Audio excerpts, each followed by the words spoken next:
Kasus ijazah Presiden Joko Widodo kembali menjadi bola liar di ruang publik.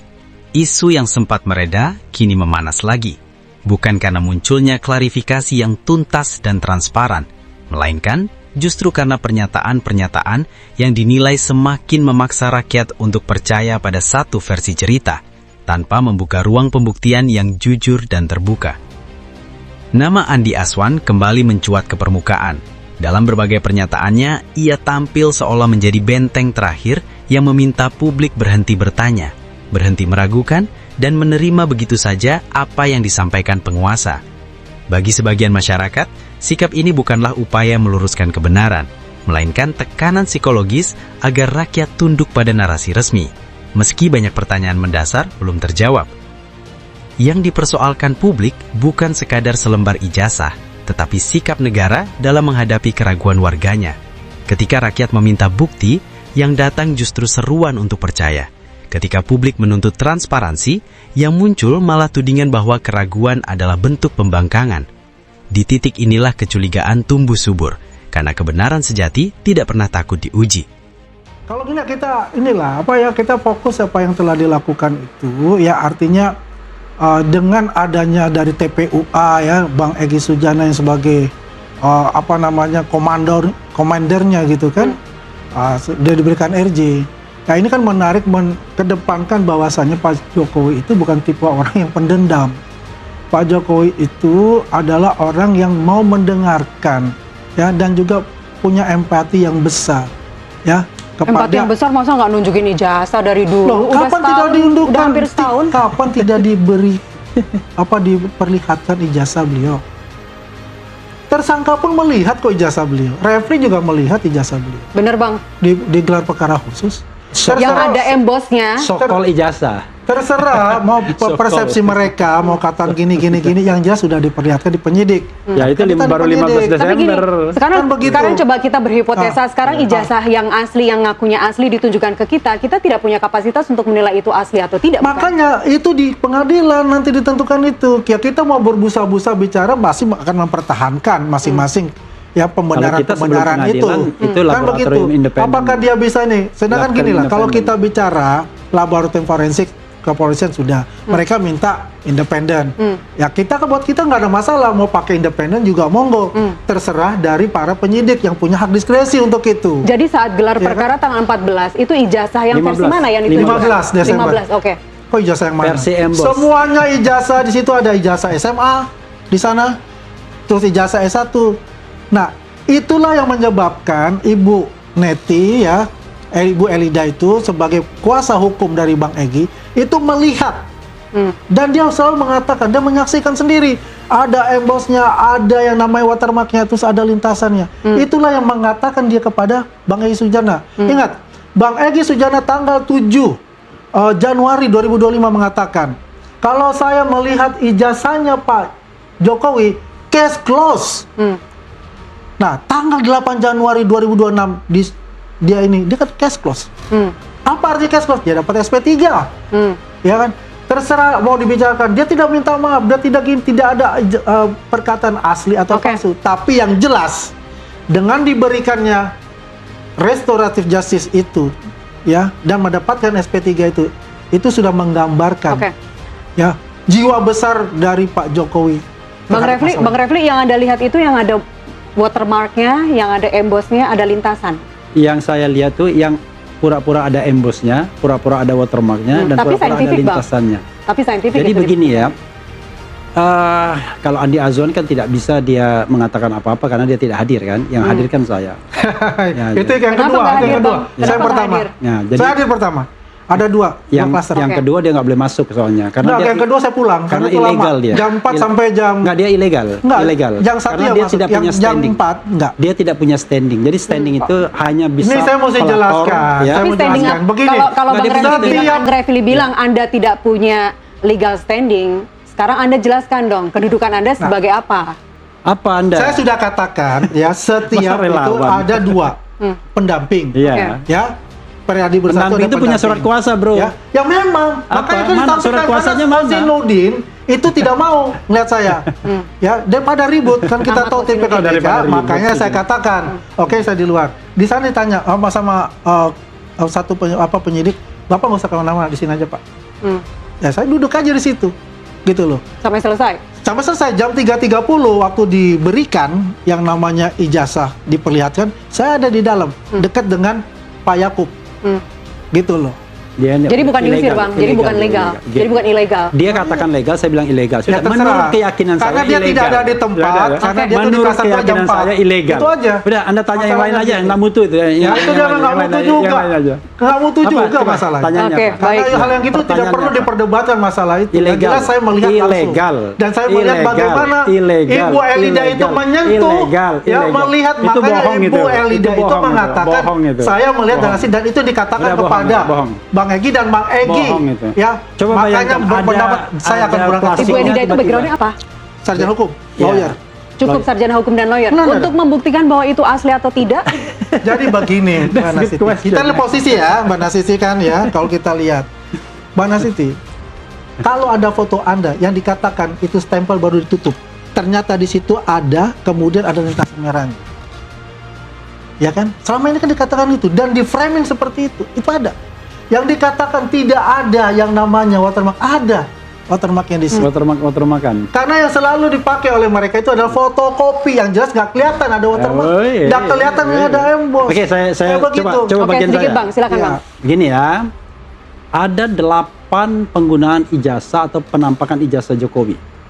1 ketika dia wali kota di Solo 2 kali, 2. Kemudian DKI 1, Presiden 25. Fotokopi legalisir ya, jangan bukan Sebentar asli. dong, 5 ya. Kemudian Fotokopi legalisir. Kemudian Andi Aswan, Dian Sandi. Kemudian Dirtipidum dan kemudian terakhir GPK, gelar perkara khusus. Insya Allah kita akan buktikan bahwa di antara 8 itu ada yang berbeda, terutama yang terakhir. Makanya yang terakhir itu kita katakan ini barang baru dibuat. Ini barang baru disediakan. Begitu kita ribut, mana ini embossnya, dibikinlah emboss-embossan. Mana ini watermarknya, dibikinlah watermarkan. Kita lihat ya, yang diupload Dian Sandi itu berbeda dengan apa yang ditunjukkan di gelar perkara khusus. Firm. Karena yang diupload Dian Sandi itu tidak terlihat watermarknya, tidak ada embossnya, oke? Dan itulah yang kemudian diambil Dirtipidum, dan itulah yang kemudian disampaikan kepada KPU. Sayangnya, KPUD dan KPU itu tidak pernah melakukan verifikasi terhadap keaslian ijazahnya. Jadi mereka cuma terima fotokopi legalisir, tapi tidak pernah ada peristiwa verifikasi. Kenapa saya tahu begitu? Karena Bonatua yang kemudian bersidang dan memenangkan kasus itu. Karena itulah sebenarnya, udahlah kalau kita mau jujur, ya kan?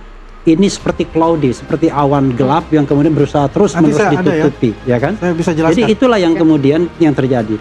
Kalau Anda dari awal punya ijazah asli, tidak akan ada anak bangsa yang dipenjarakan. Tidak akan ada kemudian penersangkaan dan lain sebagainya. Sekarang pertanyaan saya satu, ijazah asli ada di mana? Di Polda Metro Jaya. Dan tidak pernah ditunjukkan? Ditunjukkan oleh mereka tersangka, dan itu bahan materi kan? Ya, tapi tidak boleh disentuh, tidak boleh dipotret dan lain sebagainya. Takut sekali. Ditunjukkan, pertanyaan kamu ditunjukkan kan? Takut sekali. Tidak bakal Takut itu yang sekali. jelas. Apakah itu diatur di materi. KUHAP bang? Apakah Kenapa? diatur di KUHAP? Ini- Barang bukti yang ditunjukkan tidak boleh difoto. Anda pernah nggak lihat kalau gelar perkara di tindak kejahatan KM 50 lah? Ada nggak yang namanya barang buktinya yang ditunjukkan itu? Langsung pistolnya, pedangnya dan lain sebagainya. Ini ijazahnya ditunjukkan fotokopi. Dirtipidum nggak berani menunjukkan yang aslinya. Kenapa? Sederhana. Kalau ada tunjukkan aslinya, ya kan, dan itu posisinya bisa kita screenshot dengan sempurna, maka disitulah yang kemudian akan bisa mudah diteliti. Itulah yang sebabnya Dian Sandi itulah yang kemudian dikatakan sebagai ijazah asli. Dian Sandi kan versi asli menurut dia, menurut keyakinan dia. Itu yang dikatakan oleh Surya 99,9% palsu. Pertanyaan saya adalah, Anda ingin mengatakan Dian Sandi itu yang diupload dia palsu? Kena dong dia berarti. Karena dia pasal 35 dengan 12 tahun penjara, bahwa dia mengupload sesuatu hal yang palsu dan seolah-olah otentik. Nah sekarang pertanyaannya adalah, Dian Sandi dan kemudian GPK berbeda. Sekarang pertanyaannya dua-duanya asli. It doesn't make sense.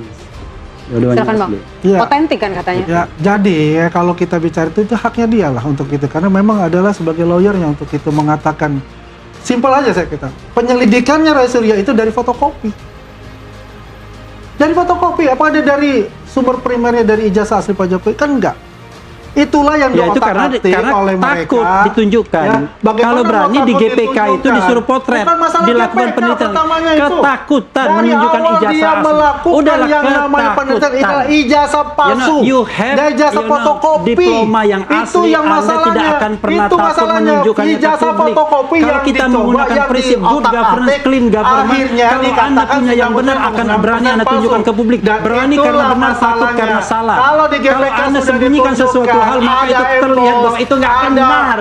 Watermark, ya, ada lintasan watermark, merah, dan akhirnya apa? embos-embosan. Mereka Nggak diam karu-karuan. semua. Klaster 1 saya hadir, mereka diam semua. Diam apa? Tidak ada Apa kata-kata. diam dia nggak Karena lihat dia? dia itu ada di Justru klaster ya, 2. ketika kita lihat, Saya apa yang ada di dikatakan sana. Rasul? Saya memang Ini tidak palsu, ikut di saya klaster ini 2. seorang fotografer yang Apapun sudah yang berpengalaman. dikatakan Ini oleh 40 mereka tahun nggak itu, mungkin fotonya begini. Itu adalah at the first place omong-omong kita karena melihat itu. mereka tidak Udah, punya dia nggak ijazah ngerti asli, apa-apa. tidak mempunyai Dia membela ijazah sesuatu yang pembanding salah. dari yang namanya alumni yang lulusannya Membela sama sesuatu dengan yang Pak salah. Jokowi. Udahlah. Nah, inilah masalah utamanya. Dia saja Anda yakin. tidak Bang punya Andi, ijazah Bang Andi, pembanding. Anda juga belum pernah melihat ijazah asli Pak Jokowi Kata kan? siapa?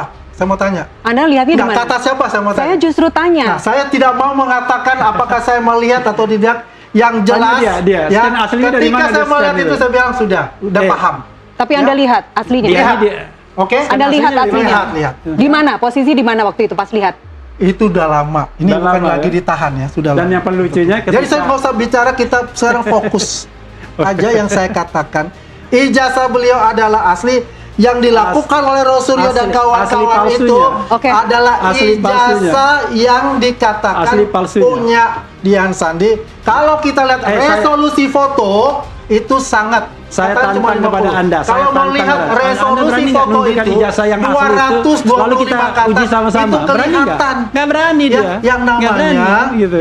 watermark dan Nggak emboss berani. itu. Kalau Dian Sandi itu kecil sekali, 50. Nggak yang berani hanya dia. bisa dibuka ya dengan menggunakan ya open source software yang namanya Mantiuk atau yang begini-begini Fatal udah Etol dibantah 2002. Rosuryo. Dan itu saya sudah katakan dan saya sudah buka untuk itu. Oke. Ya.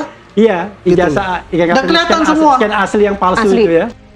Kasus ijazah ini akhirnya menjelma menjadi simbol tentang relasi kuasa dan rakyat, tentang bagaimana otoritas ingin dipercaya tanpa harus membuktikan, tentang bagaimana pertanyaan kritis dianggap ancaman, bukan hak konstitusional warga negara. Andi Aswan dalam narasi ini dipersepsikan bukan sebagai penjernih, melainkan sebagai corong yang berusaha mengubur keraguan dengan keyakinan paksa. Padahal dalam negara hukum, kepercayaan publik tidak lahir dari paksaan, tetapi dari keterbukaan. Kebenaran tidak dibangun lewat kemarahan atau intimidasi moral, melainkan lewat data, fakta, dan pembuktian yang bisa diuji siapapun. Selama itu tidak dilakukan, kasus ijazah Jokowi akan terus menjadi bola liar, memantul dari satu ruang publik ke ruang lainnya, semakin sulit dikendalikan. Dan selama rakyat dipaksa percaya pada sesuatu yang belum sepenuhnya dijelaskan, maka luka kepercayaan itu tidak akan pernah sembuh. Sebab kebenaran yang dipaksakan sejatinya hanyalah kebohongan yang menunggu waktu untuk runtuh.